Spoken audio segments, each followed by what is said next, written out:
What's going on, everybody? So today we are going to be learning the Nollie Frontside Heelflip.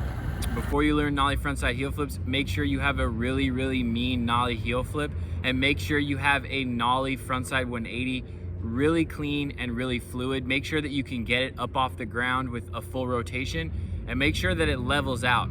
If you can do these two tricks, you're ready to try the Nollie Frontside Heelflip. I set up just like a Nollie Heelflip, except for the only difference is my front foot is gonna go a little bit more into this pocket. So when I do Nollie heel flips, I like to put my foot right here, right around the corner, so I get a really crisp pop. With the Nollie Frontside heel flip, I dip my foot a little bit more into this pocket, and it's gonna help with that rotational pop. It's gonna just like help my body sit into that rotation that I need.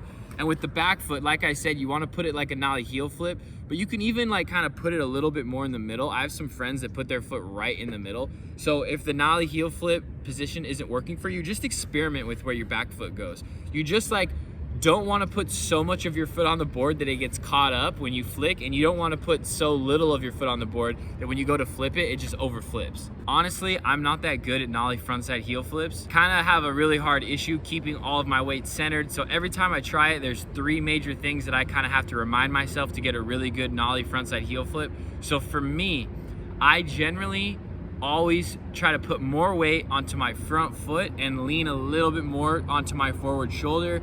And with the Nollie Frontside heel flip, I gotta always remind myself to keep my feet nice and equally like balanced. So I try to force myself to put a little bit more weight onto my back foot, and that allows me to get like a nice fluid rotation with my shoulders and a nice clean pop.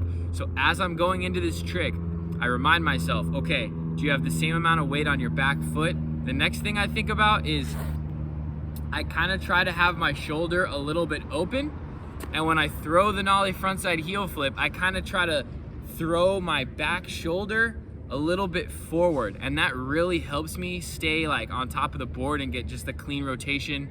Otherwise, I'm gonna like kind of under flip it, and it's gonna go really vertical, and I'm gonna land on my back foot and slip out. So the next thing that you really want to make sure that you're paying attention to is how you flip. For me, with Nollie Frontside heel flips, I always seem to kind of nosedive my heel flip. So it's like I pop and I kind of poke it out like too much. Now, I guess if you're doing this down like a stair set, it's totally fine. But I always have to remind myself that when I go to do that flick, I want to flick a little bit more up with my foot, because I just tend to pop and just flick it down like a really poked out heel flip, and it just makes it kind of sketchy looking. So I have to make sure that right when I pop, that heel flip goes at a nice 90-degree flip and a little bit vertical. And then when I do that, I can really feel the board wrap off my heel, and it gets a real nice flick, and the trick forms really nicely.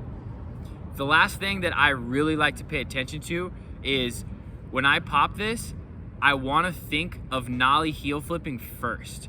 So I have my shoulders winded up, I have my feet nice and leveled, and right when I pop, I open my shoulders a little bit, and I just think Nollie heel flip. And that allows me to not miss my flick and get a clean pop. So I just think pop and flick, and I try to flick almost exactly 90 degrees, maybe even a little bit less. You know, like when you're learning this trick, some people are gonna kind of over flip it and the board's just gonna lunge forward, and then some people are gonna land 90. So depending on how you are, for me, I always kind of over flip it and over rotate it. So I just try to hold myself back a little bit, like my lower body, and just pop and just think of a nice Nollie heel flip. And I flick maybe at a 45-degree angle behind me, or maybe even 90 degrees, and my shoulders are ahead. And after I form the Nollie heel flip, my body follows through. And that always helps me get a good, Nollie Frontside heel flip. This trick is really fun, because once you get them down, you can do Nollie heel flip front tails. This trick is really good downstairs, and a lot of my friends that are really good at Nollie Frontside heel flips, they got them down everything. So I hope you like this video. I'm gonna be making a lot more trick tips. I know I've kind of been MIA, but today I woke up at 5 a.m. to deliver this freaking video to you guys. And hit that subscribe button, send me a request on the next trick that you want, and I'll see you guys next time. Peace.